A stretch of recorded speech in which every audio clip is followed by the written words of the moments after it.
Hello guys and welcome back to this channel, where today guys I'll be showing you how to remove items from your cart on Target.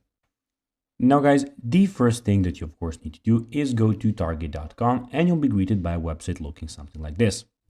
Now guys, when you did that, you just need to go and log into your profile. But guys, if you do not have one, you can always go and register to Target.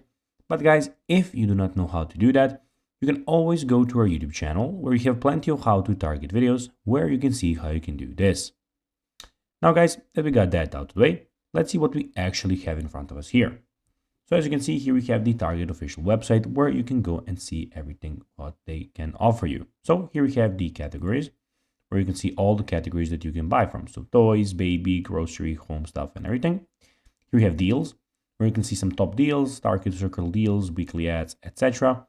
The new end features, all right, where we have Target new arrivals, Target finds, etc. And we have the pickup and delivery, where you can shop order pickup, shop same day delivery.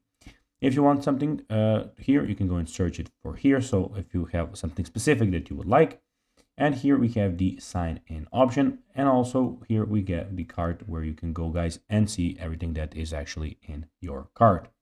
In the top side of the website guys, we can see that we have Target Circle card, Target Circle 360, registry, weekly ad, and the find stores option.